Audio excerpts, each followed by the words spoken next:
Hello नमस्कार दोस्तों, मैं हूं राजीव और आप सभी को वीकली अपडेट का और एक नया वीडियो में स्वागत है। दोस्तों बात होगा पिछले हफ्ता मार्केट में कौन सा बड़ा बड़ा डेवलपमेंट हुआ है। जैसा कि पहले ही था 25 basis point rate hike Fed ने कर दिया है जो एक्सपेक्टेड था, और लास्ट वीक में मैंने बताया भी था वीकली अपडेट के 25 बेसिस पॉइंट रेट हाइक होगा। और जेरोम पाल साहब ने ये भी बोल दिया है और एक रेट हाइक आएगा 25 बेसिस पॉइंट, उसके बाद शायद रेट हाइक करना बंद कर सकता है। तो मार्केट को ये पता था, लेकिन इसके बाद भी मार्केट में देखो थोड़ा कॉशसली ट्रेड किया है। और बॉन्ड का सबसे बड़ा जो चीज है, यूएस का जो बॉन्ड उसका जो चार्ट है वो दूसरा ही कुछ चीज बोल रहा है, वो मैंने चार्ट पे जाके बताऊंगा बाद में क्या लग रहा है। अगर इतना सारा रेट हाइक आ गया है तो इसका जो इम्पैक्ट है, इसका इम्पैक्ट तो आएगा। बैंकिंग क्राइसिस आप देख रहे हो, लास्ट 2 वीक से 3-4 बड़ा बड़ा बैंक है यूएस का और यूरोपियन कंट्री का मिला के, तो जिसमें क्राइसिस आ चुका है और इस क्राइसिस में गवर्नमेंट ने अच्छे से उसको हैंडल भी कर रहा है। ठीक है, तो आने वाले टाइम में अगर कोई और भी बैंक क्राइसिस में आता है तो वो देखना है कि गवर्नमेंट उसको कैसे हैंडल करता है। ठीक है, दूसरा न्यूज जो है जर्मनी से आया है। अभी देखो जितना सब बैंक का क्राइसिस का न्यूज होता है, पता नहीं क्यों ये फ्राइडे का दिन ही आ जाता है और ये सैटरडे संडे में ये थोड़ा मलम पट्टी उसमें लग जाता है, उसके बाद मंडे में जाके उसको थोड़ा ठीक ठाक करके बाजार में लेके आ जाता है। तो दुनिया भर का जो सेंट्रल बैंक है वो भी ऐसे काम कर रहा है। ठीक है, जो जिसको टूटना है गिरना है वो फ्राइडे का दिन में लेके आओ और वो 2 दिन का टाइम रह जाएगा, उसको निकाल के उसको थोड़ा मलम पट्टी लगा के ठीक कर देगा। तो ये एक अच्छा चीज है। और जर्मनी का ये बैंक का जब कोलैप्स हुआ था तो अब देखा होगा अपने डाउ जोन्स और नैस्डैक में भी बहुत ज्यादा कुछ रिएक्शन नहीं दिखा, यूरोपियन स्टॉक मार्केट में भी बहुत ज्यादा रिएक्शन नहीं किया। तो ये लग गया है कि मार्केट को पता चल गया कि हाँ थोड़ा क्राइसिस तो है, बैंकिंग क्राइसिस, लेकिन वो ठीक है, गवर्नमेंट ने अभी उसको संभाल लेगा। तो ये मान के चल रहा है मार्केट। ठीक है, और हमारा घोड़ेला मार्केट से ये न्यूज आया है, जो वित्त मंत्री है उसने अनाउंस कर दिया कि डेप्ट म्यूचुअल फंड का जो टैक्सेशन है वो अभी रिमूव करने जा रहा है। तो अभी डेप्ट म्यूचुअल फंड में भी टैक्स लगेगा इक्विटी म्यूचुअल फंड का तरह। तो इससे इक्विटी म्यूचुअल फंड का बहुत ज्यादा बेनिफिट तो अभी नहीं दिख रहा है मेरे को। डेब्ट म्यूचुअल फंड में होगा कुछ, उसमें लिक्विडिटी थोड़ा खत्म हो जाएगा, क्योंकि बहुत सारा लोग जो डेब्ट म्यूचुअल फंड में रखा था पैसा टैक्सेशन बेनिफिट के लिए, वो पैसा निकालना शुरू कर देगा डेब्ट म्यूचुअल फंड को। मेरे को नहीं लगा क्यों अभी जरूरत था इतना टैक्सेशन यहाँ पे भी लगाने का, थोड़ा तो रहम कर देता है इसमें। ठीक है, लेकिन गवर्नमेंट ने सोचा है तो किया है, तो उसका इम्पैक्ट तो अभी आएगा, मार्केट में भी थोड़ा दिखा है उसका इम्पैक्ट। तो इसीलिए मैंने इस हफ्ता मार्केट का जो टाइटल रखा है वो है मार्केट का दिल में क्या है। देखो कभी कभी ऐसा होता है कि दिमाग कुछ बोलता है लेकिन दिल का भी सुनना होता है, तो सिचुएशन वो ऐसा ही है। ठीक है, और लास्ट टू लास्ट 2 हफ्ते में मैंने बोल रहा हूं कि मार्केट एक बॉटम आउट करने का ट्राई कर रहा है और उसमें अभी जारी है। तो वो जो सिलसिला होता है ना, उसको टाइमिंग करना बहुत मुश्किल हो जाता है। ठीक है, और जब ये एसबीबी बैंक का क्राइसिस आया था तो मैंने ही बताया था कि ये टाइम में शायद फेड ने इंटरेस्ट रेट ना हाइक करे। अगर नहीं हाइक करता ना तो मैं मान लेता कि ये जो महीना था, मार्च का महीना खत्म हो गया और अप्रैल का महीने का एंड से ये सारे निकल जाता, मार्केट ऊपर का चलना तेजी से चलना शुरू हो जाता। लेकिन ये जो रेट हाइक्स हुआ है और जो और भी ज्यादा यूरोपियन बैंक में क्राइसिस आ रहा है, तो ये सारा जो गंदा चीज अभी भी चल रहा है ना, तो इसके चलते मार्केट भी और थोड़ा और टाइम लगाएगा। ठीक है, प्राइस वाइज करेक्शन बहुत ज्यादा उम्मीद नहीं लग रहा है, लेकिन हो भी सकता है थोड़ा थोड़ा। लेकिन टाइम वाइज करेक्शन बिल्कुल बढ़ गया है। ठीक है, और वो जो मेरे को लग रहा था 1-1.5 महीने का अंदर खत्म हो जाएगा, उसको अभी लग रहा है मेरे को 3 महीने के आसपास लगेगा। ठीक है, और क्यों लगेगा मैं वो उसके ऊपर डिस्कस करूंगा, चार्ट के ऊपर चार्ट दिखा के। लास्ट 2 साल से जितना भी कुक्रम हो रहा है ना, वो डेवलप्ड इकोनॉमी से हो रहा है, और उसका जो खामियाजा है ना, उसका जो पेन है वो हम जैसे जो इमर्जिंग मार्केट है उसको झेलना पड़ रहा है। ये बहुत पहले से हम झेल के आए हैं, अभी भी हम झेल रहा है। ठीक है, लेकिन उम्मीद मेरा यह है, आप देखोगे मैं बहुत ही ऑप्टिमिस्टिक हूँ और अभी भी ऑप्टिमिस्टिक हूँ इंडिया मार्केट के ऊपर। और हमारा जो गवर्नमेंट भी जो है ऑप्टिमिस्टिक है हमारा फाइनेंशियल सिस्टम का ऊपर। तो इसमें हम देखोगे तो एक टाइम ऐसा आएगा वो उसका हुक्म का सजा भोगेगा, हम दूसरे तरफ ले लेगा, ठीक है। लेकिन वो अभी नहीं आया है, मतलब वो जो कपलिंग है यूएस मार्केट से और यूरोपियन मार्केट से, वो अभी भी शुरुआत नहीं हुआ है, हम अभी उसके साथ ही चल रहा है। लेकिन टाइम आ जाएगा, वो शायद 1-1.5 साल का 2 साल का बाद ऐसा टाइम आएगा जहां पे यूएस देखोगे एक ही जगह में खड़ा है, लेकिन हमने चलना शुरू कर लिया, और उसमें मैं अभी भी ऑप्टिमिस्टिक हूँ।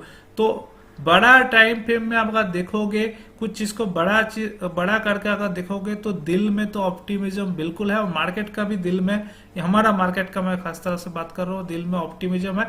लेकिन मार्केट भी कॉशियसली ऑप्टिमिस्टिक है, मतलब मार्केट भी सारे जो इंपॉर्टेंट अपडेट हो रहा है ग्लोबली, इंडिया मार्केट का बात कर रहा हूँ, वो देख रहा है, ठीक है, सारे चीज को देख रहा है और उसको एडजस्ट कर रहा है। तो ये जो टाइम फ्रेम है ना, ये टाइम फ्रेम है आपका पोर्टफोलियो अच्छे से बनाने का। आप इस टाइम में अगर अच्छे अच्छे स्टॉक, बहुत सारा स्टॉक ऐसा होगा जो 12,000 का जो निफ्टी का प्राइस है ना, वो प्राइस में अभी ट्रेड कर रहा है, ठीक है। आप निफ्टी तो नहीं देख रहे हो, 17,000 के आसपास है, 16,900 है, बहुत ज्यादा गिरा नहीं है। जो लोग का दिल में ये डर था कि हमको जो 2020 में जो क्राइसिस था उसमें पार्टिसिपेट नहीं कर पाया अच्छे से, तो उसके लिए ये भी एक अच्छा टाइम है। वो सारे अच्छा अच्छा फंडामेंटल स्ट्रॉन्ग स्टॉक अभी सस्ते में मिल रहा है। अगर तो चलो, बहुत बातचीत हो गया, अभी डायरेक्ट चार्ट के ऊपर चलता हूँ। पहला जो चार्ट देखूंगा वो है डॉलर इंडेक्स चार्ट में एक पैटर्न बन रहा है, ठीक है। जिसको थोड़ा सा भी टेक्निकल देखना आता है तो वो पैटर्न को देख के पता लग गया होगा। ये है एक हेड एंड शोल्डर पैटर्न बन रहा है, जिसका ये है एक शोल्डर, ये है एक हेड, और दूसरा ये एक शोल्डर बनने का तैयार हो रहा है, और ये शोल्डर का ब्रेक डाउन होगा तो ये सीधा सीधा आ जाएगा 91 डॉलर का आसपास डॉलर इंडेक्स। तो इतना आ जाएगा तो ग्लोबल मार्केट सुधर जाएगा, ठीक है। अभी भी ब्रेकडाउन नहीं दिखा है, जब तक ब्रेकडाउन नहीं होता है चार्ट पे तब तक हम नहीं बोल सकते हैं कुछ। इसका ब्रेकडाउन का लेवल जो है वो 102 का आसपास है। तो ये है डॉलर इंडेक्स में डेवलपमेंट। और डाउ जोन्स देखोगे, देखो मैंने लास्ट वीक में भी एक लकीर खींच के रखा था, एक ट्रेंड लाइन खींच के रखा था जो डाउन ट्रेंड था, वो डाउन ट्रेंड का ऊपर ही डाउ जोन्स बंद हो रहा है। इतना बड़ा बड़ा न्यूज है मार्केट में, देखो खराब न्यूज तो मार्केट में भरा पड़ा है, लेकिन मार्केट होता है कि इंटेलिजेंट एनिमल, उसको वो कब किसको कब कौन सा टाइम डिस्काउंट करना है उसको आता है। देखो अभी बैंक का न्यूज आ गया है, जैसे डॉस बैंक का बोला है, लेकिन ये देखो यूएस मार्केट को जो लास्ट वीक का फ्राइडे का क्लोजिंग दिया है वो भी 32,000 का ऊपर क्लोजिंग दिया है, ठीक है। तो उसमें बहुत ज्यादा कुछ नेगेटिविटी चार्ट पे नहीं लग रहा है, ठीक है। बाहर में बहुत ज्यादा नॉइज है, लेकिन चार्ट देख के ऐसा नहीं लग रहा है कि बहुत ज्यादा कुछ खराब है यूएस मार्केट में। और नेस्डैक का भी चार्ट में सेम स्थिति है। देखो नेस्डैक का चार्ट में ये जो डबल बॉटम बना था वो कायम है, डबल बॉटम का ऊपर ट्रेड कर रहा है नेस्डैक का चार्ट। वो चार्ट में कुछ खराबी संकेत नहीं है। हाँ, हालांकि बात यह है, अगर कुछ बड़ा न्यूज आ जाएगा, कुछ मतलब अमेरिकन बड़ा बैंक अगर क्राइसिस में आ जाएगा तो कुछ खराब हो सकता है, लेकिन जब तक नहीं दिख रहा है चार्ट तक, तब तक पैनिक होकर सेलिंग करना नहीं है, ठीक है। ये चीज ध्यान देना लाइफ में, ठीक है। जब तक आपका जो मतलब जहां पे आपका स्टॉप लॉस लगाया है, जहां पे आपको निकलने का टेक्निकली और फंडामेंटल कोई रीजन है कि ये कारण से मैं निकल रहा हूं, जब तक वो सेटिस्फाइड नहीं होता है ना, तब तक निकल नहीं जाना है पैनिक में, ठीक है। क्योंकि ये जो पैनिक है, ये पैनिक चलेगा। और मैंने कुछ महीने से ये बोल रहा हूं, जब बॉटम आउट होता है ना, तो बॉटम आउट का टाइम में ऐसा माहौल रहता है और दोनों तरफ का वोलेटिलिटी रहता है, ऊपर का तरफ नीचे का तरफ भरपूर वोलेटिलिटी। अगर आप देखोगे तो लास्ट 2 हफ्ते 3 हफ्ते से भरपूर वोलेटिलिटी है। आपको पैसा पुट पे भी मिल रहा है, कॉल में भी मिल रहा है, हाँ। लेकिन एक चीज ध्यान देना, बहुत ज्यादा ट्रेडिंग करना इस टाइम आपके हेल्थ के लिए अच्छा नहीं है, ठीक है। आपका वेल्थ के लिए भी अच्छा नहीं है, बहुत पैसा आप गवाओगे, आपका ज्यादा से ज्यादा स्टॉप लॉस हिट होगा, प्रॉफिट बहुत कम होगा। बात करूंगा मैं अभी यूएस बॉन्ड का। देखो फेड जो जेरोम पॉवेल आपने बताया था कि इंटरेस्ट रेट हाइक हम और एक करने वाला है 25 बेसिस पॉइंट, तो उसके हिसाब से बॉन्ड मार्केट का इम्पैक्ट ऐसा होना चाहिए था कि बॉन्ड मार्केट बढ़ना चाहिए। बॉन्ड मार्केट बढ़ने का जगह यूएस का बॉन्ड मार्केट घट गया, ठीक है। तो इससे ये लग रहा है कि जेरोम पॉवेल साहब जितना भी बोल दे, ठीक है, मार्केट ये मान के चल रहा है कि गवर्नमेंट को क्या होगा, इन्फ्लेशन या कुछ फाइनेंशियल बड़ा कुछ फंडामेंटली प्रॉब्लम आ जाएगा, तो उसको रेट हाइक से क्या करना पड़ेगा, रद्द करना पड़ेगा, रेट हाइक रुकना पड़ेगा, नहीं तो रेट हाइक की जगह रेट कट भी करना पड़ जाएगा। ठीक है, ये जो है बॉन्ड मार्केट ये मान के चल रहा है, तो इसलिए बॉन्ड मार्केट डाउन में आ गया है, बढ़ने की जगह घट गया है। ठीक है, और ये 2 ईयर का बॉन्ड यील्ड है और ये 10 ईयर का बॉन्ड यील्ड है। देखो दोनों तरफ से बॉन्ड यील्ड घटा है। इसके मतलब यूएस ये मान के चल रहा है कि यूएस का बॉन्ड मार्केट ये मान के चल रहा है कि जो बढ़ाना था वो यूएस का हो गया है। ठीक है, अभी ठहराव आएगा, नहीं तो रेट कार्ड भी आ सकता है। ये अच्छा न्यूज है इक्विटी मार्केट के लिए।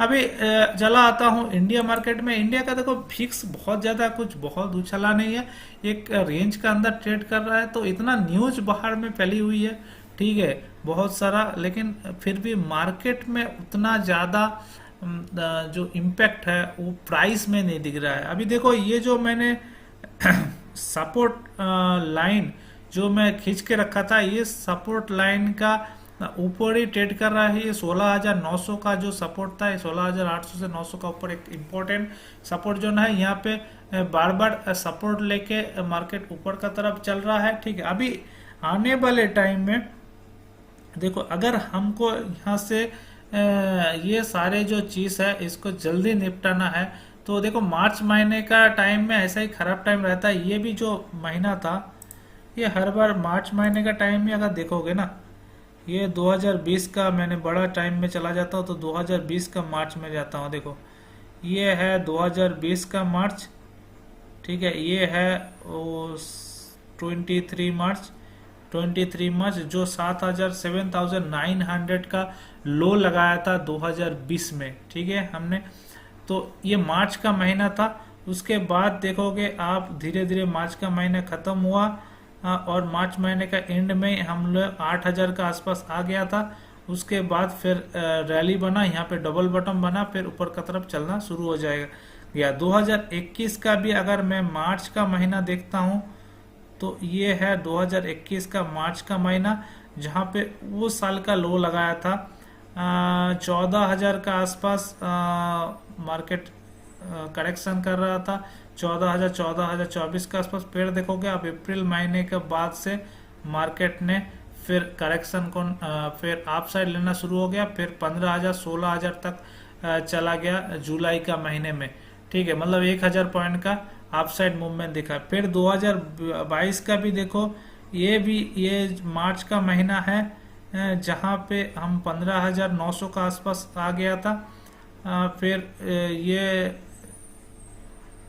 अप्रैल और मई महीने में देखोगे आप 15,000 से 17,700 600 का हाई लगाया था। तो इसका मतलब मैंने ये बोलने का ट्राई कर रहा हूँ, ये जो मार्च का महीना है ये थोड़ा पेन रहता है मार्केट के लिए, और ये महीना निकल जाएगा। अप्रैल का महीना मई महीने से हम करेक्शन करना, हम ऊपर का जाना फिर शुरू हो जाएगा। तो 16,900 है, शायद ये भी हो सकता है कि अप्रैल का मिड तक और अप्रैल का एंड तक फिर से ना हम 17,600 में आ गए। तो लॉन्ग टर्म अगर देखोगे ना, तो मार्केट का दिल में यही है, हम कोई जगह जाने वाला भी नहीं है। जब तक यूएस में थोड़ा कुछ सुधार नहीं होता है तब तक हम यही जगह पे खड़ा रहेगा। हम नीचे भी नहीं जाना चाहते हैं, हम ऊपर भी बहुत ज्यादा, क्योंकि ऊपर जाने के लिए कुछ तो रीजन होना चाहिए ना, उसके पास अगर कुछ अच्छा न्यूज नहीं है, और नीचे जाने के लिए बाहर का न्यूज है, इंडिया में कुछ खराब न्यूज नहीं है। तो इसीलिए मार्केट एक दायरे में ट्रेड कर रहा है। ठीक है, अगर पोर्टफोलियो बनाना है तो यही सबसे अच्छा टाइम है आपका पोर्टफोलियो बनाने के लिए। तो ये मेरा मानना है। ठीक है, निफ्टी बैंक का भी सेम ही स्थिति है। निफ्टी बैंक में भी एक सपोर्ट जोन का आसपास ट्रेड कर रहा है 39,000 का ऊपर, 38,600 में सपोर्ट ले रहा है, 39,000 में भी सपोर्ट ले रहा है, 40,000 का ऊपर 41,000 में उसको रेजिस्टेंस फेस करना आ रहा है। तो निफ्टी बैंक भी वो सेम दायरे में चल रहा है। तो अभी स्थिति ये है, आपको शॉर्ट टर्म का अगर ट्रेड करना है, ठीक है, आप मई के लिए रख सकते हो। अप्रैल मई में थोड़ा करेक्शन, थोड़ा अपसाइड दिखेगा मेरे को, कम से कम इंडेक्स में तो 5-6% का करेक्शन मेरे को दिख रहा है। हर साल होता है ऐसे, मार्च महीने में करेक्शन होता है और अप्रैल मई महीने में और रिकवरी देता है। तो इस साल भी लग रहा है ऐसे ही होगा। और निफ्टी स्मॉल कैप भी बहुत ज्यादा पीटा है, ये देखो 8,900 का आसपास आ गया है, ये 9,500 का भी ऊपर नहीं जा रहा है। तो सबसे ज्यादा अगर करेक्शन कोई स्टॉक में देखोगे वो सारे स्मॉल कैप स्टॉक में है, और स्मॉल कैप एक अच्छा प्राइस में मिल रहा है। और मेरा मानना अभी भी वो है कि आने वाले 2 साल में स्मॉल कैप इंडेक्स बहुत अच्छे रैली दिखाएगा। ठीक है, निफ्टी आईटी का भी हालत ठीक ठाक है, कुछ प्रॉब्लम नहीं है, तो देखना चाहिए इस चीज को।